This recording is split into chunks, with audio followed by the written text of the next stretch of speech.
Hey guys, I'm Dov, and today I'm back with more Total War Warhammer 2 online action. We're here with the Gobbos, going to be fighting up against their hated foe, the Dwarfs. And as you can see, we're kicking off the battle right away here. We've got a full Vanguard force of Gobbos, so let's get straight to the army compositions. My force is led by a Gobbo Great Shaman. This guy is the only Lord choice for the Greenskins that has Vanguard deployment. If you put him on the Wolf, he can indeed Vanguard. Has a nice selection of spells from the Lord of Little Wa. He's got Sneaky Stabbin', Itchy Nuisance, and Curse of the Bad Moon.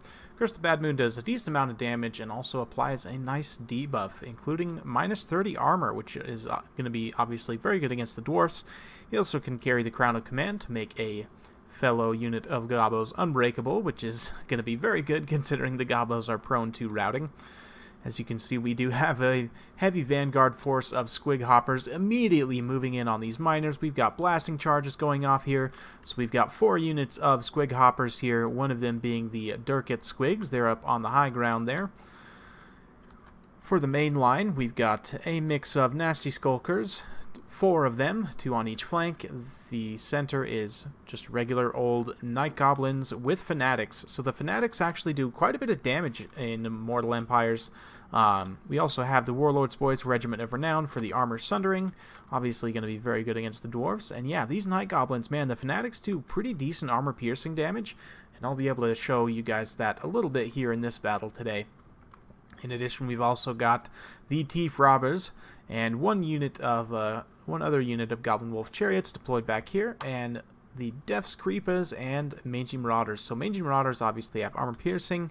They have one of the best light cavalry units in the game, have excellent range with the armor piercing damage, making them a very strong regiment of renown and an auto pick in almost any matchup. We've also got the Death's Creepers, which these guys have poison. They also have regeneration and stalk. Lots of interesting kind of toolkit abilities on these guys, and can be very, very good in a long, atrocious battle, which you can bet this one definitely could have the potential to be against the Dwarfs. So for my opponent's force, he's led by a Rune Lord here.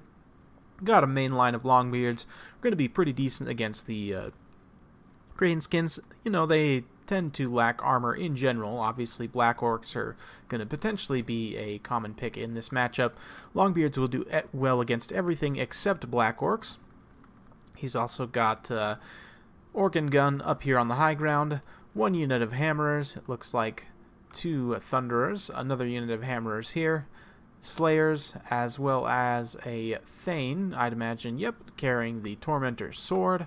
And yeah, it looks to be about it. I may have missed a unit here or there, but that's quite alright. Let's go ahead and kick things into full gear and watch what happens. So I'm going to be pulling the Squigs out from their initial charge here. Miners don't have the combat stats to stand up to the anti-infantry armor piercing of the Squig Hoppers here. They also have poison, meaning these guys have great utility. In addition, it's worth noting that the Durkit Squigs have immunities to psychology, and I believe the other Squigs do as well. Not going to be super pertinent against the Dawi here, but, you know, just to keep in mind for matchups like Chaos and, you know, Lizardmen, other factions that are going to bring a lot of terror-causing monsters. The Gobbo firing squad I failed to mention in the back there. We've got Rusty Ayers and 2 Goblin Archers teeing off on the Slayers here. What's left of these miners going to be pitching their blasting charges into the Warlord's Boys here. A bit unfortunate for me, but my Dawi opponent caught a little bit off guard here by the Vanguard is just moving up his forces here, allowing me to kind of sweep in around this side with these Squigs and get in on this Organ Gun. He's doing a great job of reacting though with these Longbeards and Hammers will be able to put down these Durkit Squigs without too much of a problem. Meanwhile, in the mainline engagement here, we did get some Fanatics across the main line here. I actually did not catch them super well, but they did a decent amount of armor-piercing damage, maybe 10 to 20% of the HP of these guys before they engaged, so that's great. I believe we're going to get another cast of the Fanatics if I can manage to catch it here.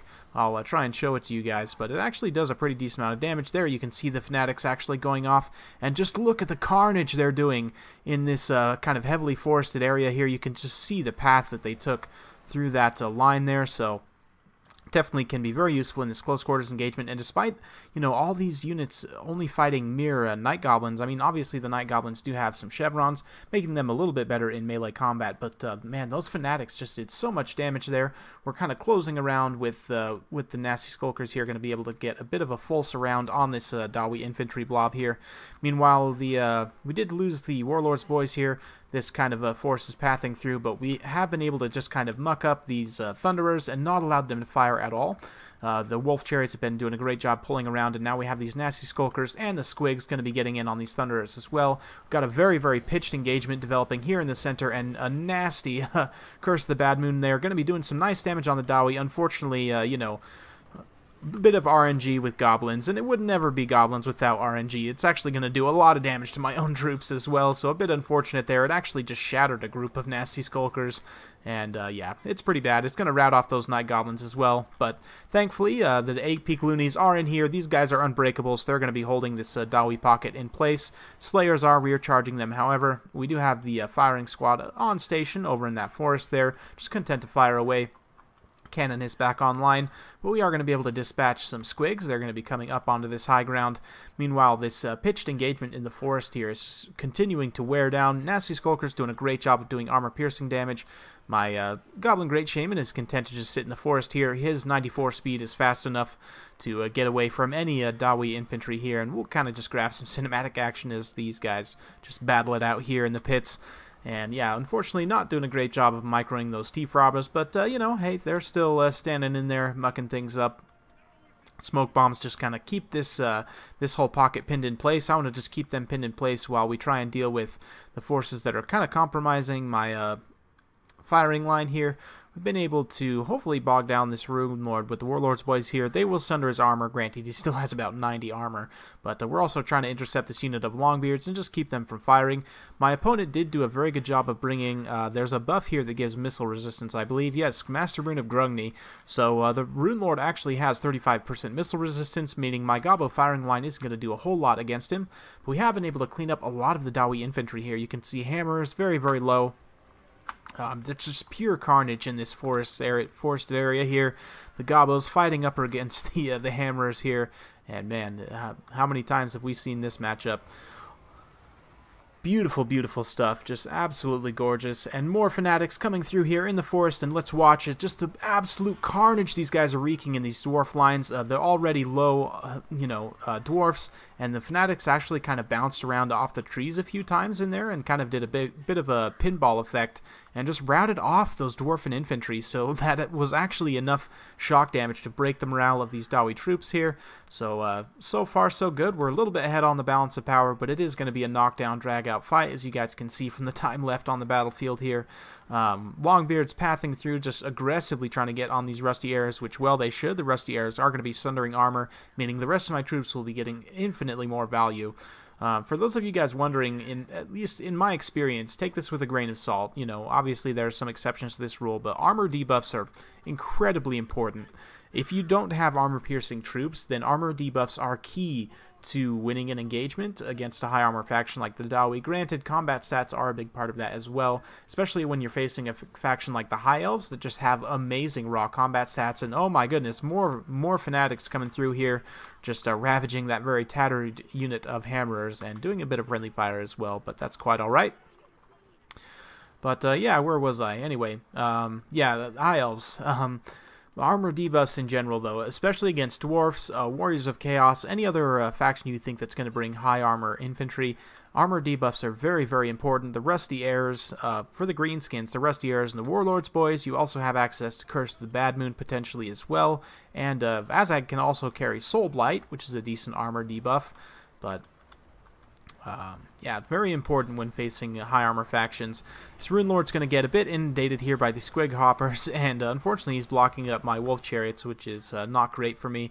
But we are going to be mostly shattering these units here, the last of the Slayers being shot down by the Death's Creepers there, so We're going to be pulling them around to try and poke away at the Rune Lord, even though he does have that missile resistance. Any damage we can do to him, because the Rune Lords are just super tanky. You can see with the Master Rune of Wrath and Ruin, he's up to 180 armor, which is just absolutely ridiculous. I mean, that's so much armor.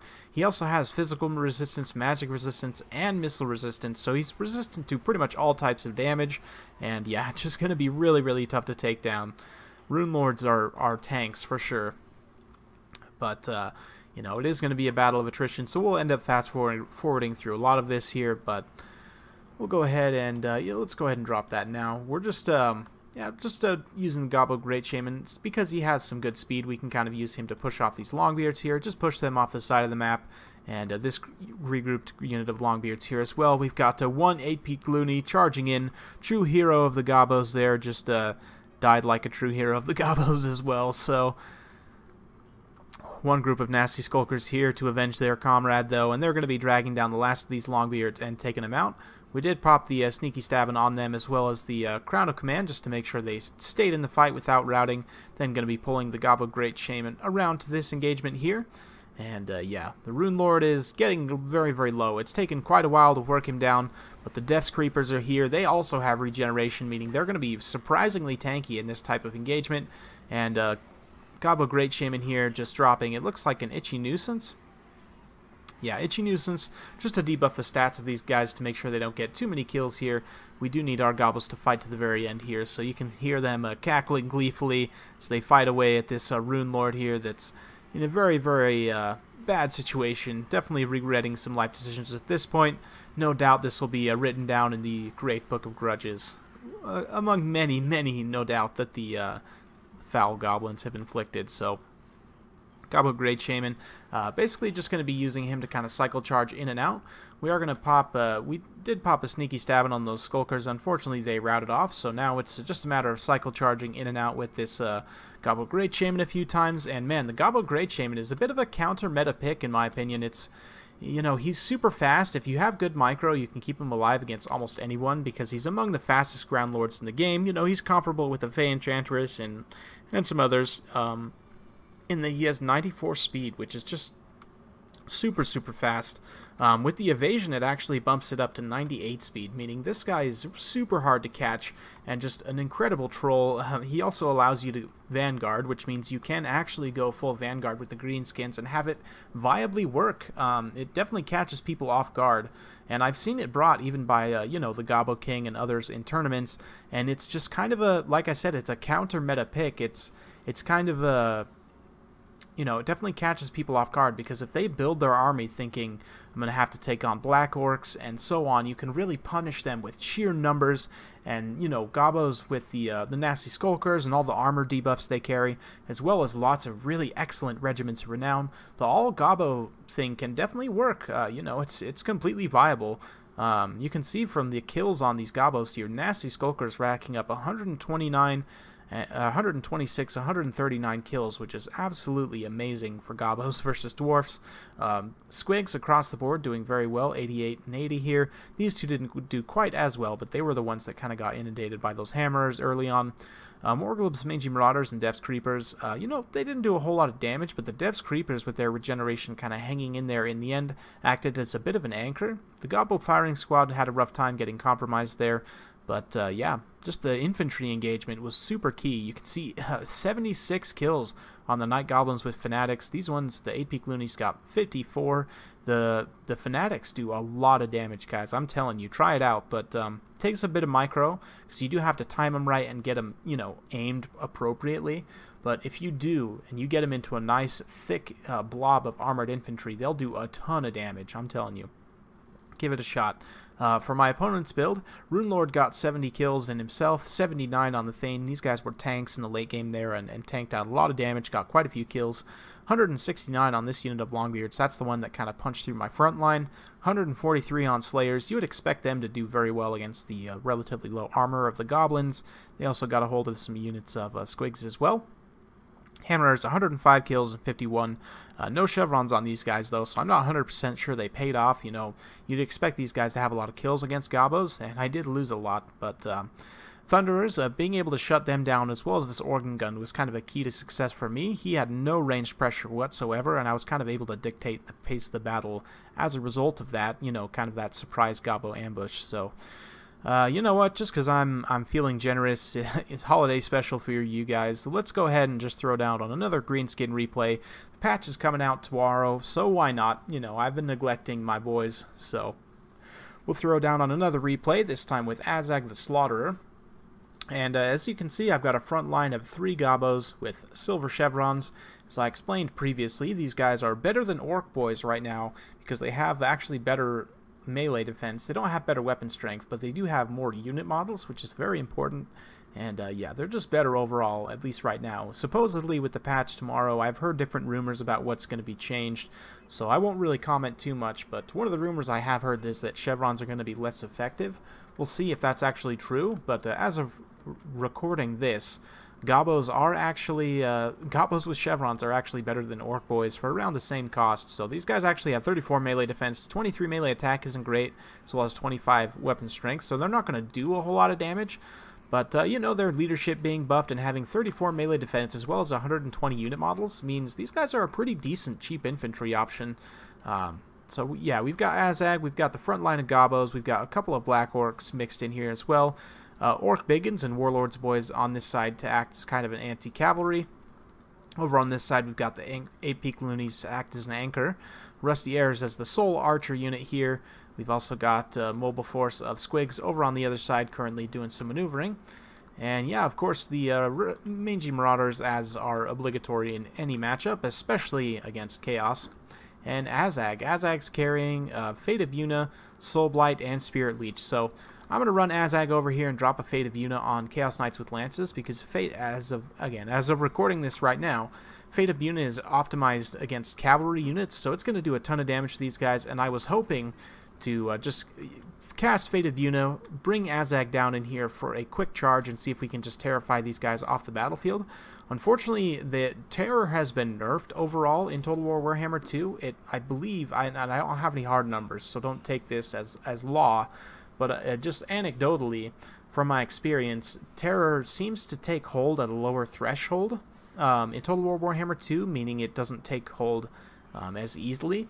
So unfortunately, I'm not going to be able to terror out these guys off very quickly, and that is going to allow my opponent to get over here with these Forsaken, and Azhag is pretty much done for already. I mean, I did get that one Fate of Unicast, and I will get one more, but Azhag is already a non-factor, and having lost my Lord, it's going to be an uphill battle all the way, and just moving up the mainline engagement here, we'll kind of grab some cinematics as the Warriors of Chaos clash with the Gobbos and Orcs here.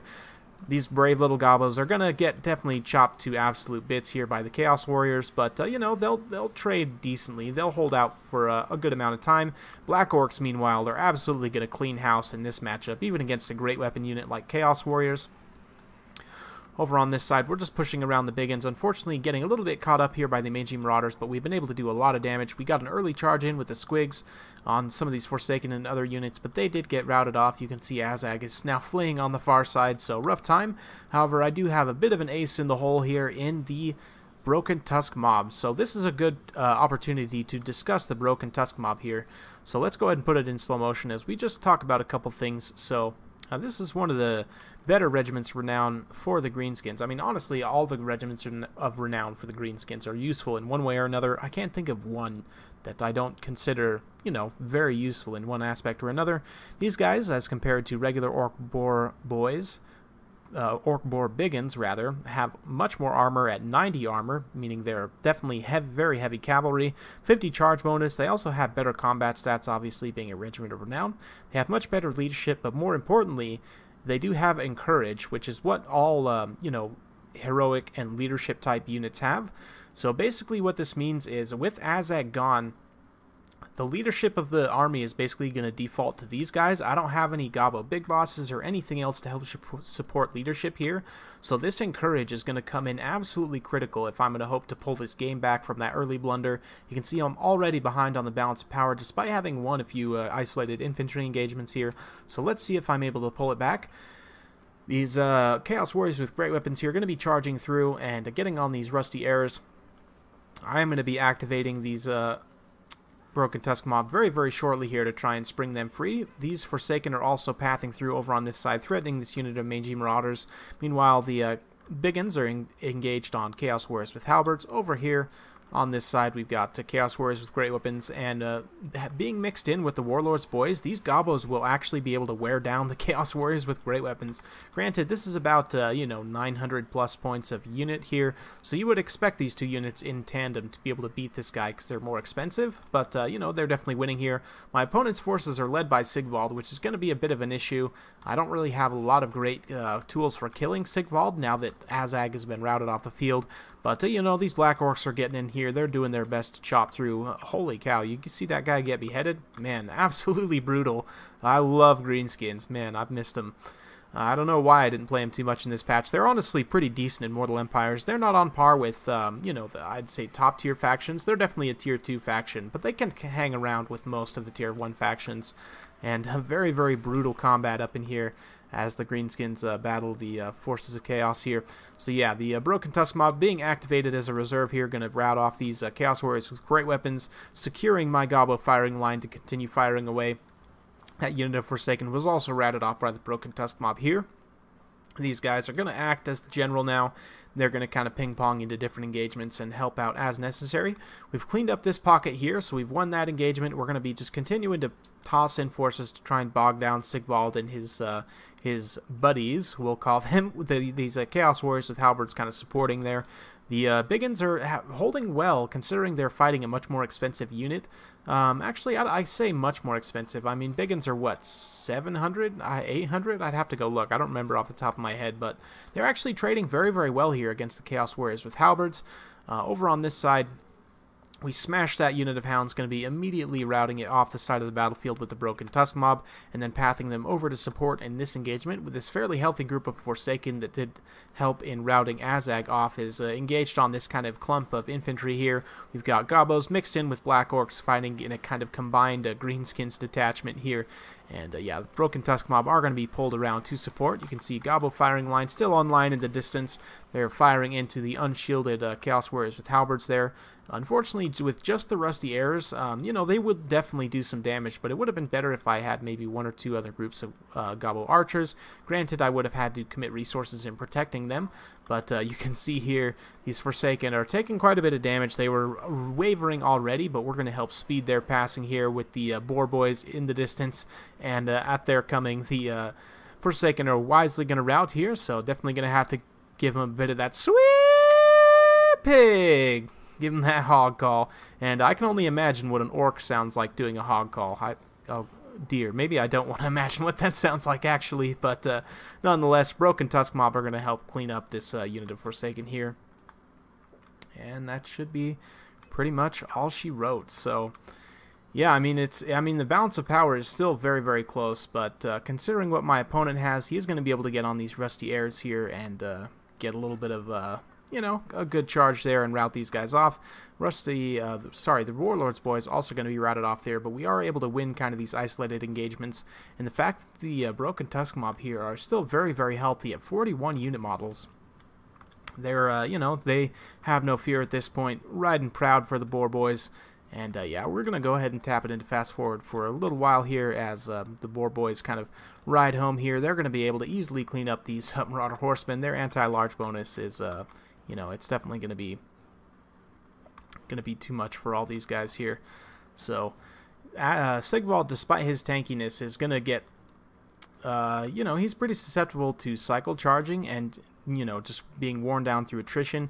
When you are facing Sigvald, you pretty much have to save him until the end. I mean, especially losing Azhag early on, he might have been able to goon Sigvald, but even then, Sigvald's so tanky that it would have been tough.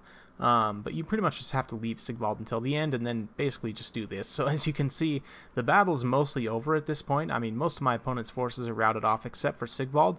It's pretty much just 5 minutes of me cycle charging Sigvald with these Broken Tusk Mob here. So yeah, we'll go ahead and just fast forward through here and kind of take in some cinematics. And this is some of the last battles I'm going to be recording in this patch. Supposedly the patch is coming out tomorrow. I'm recording this actually on December 13th, and the patch is supposed to be coming out December 14th.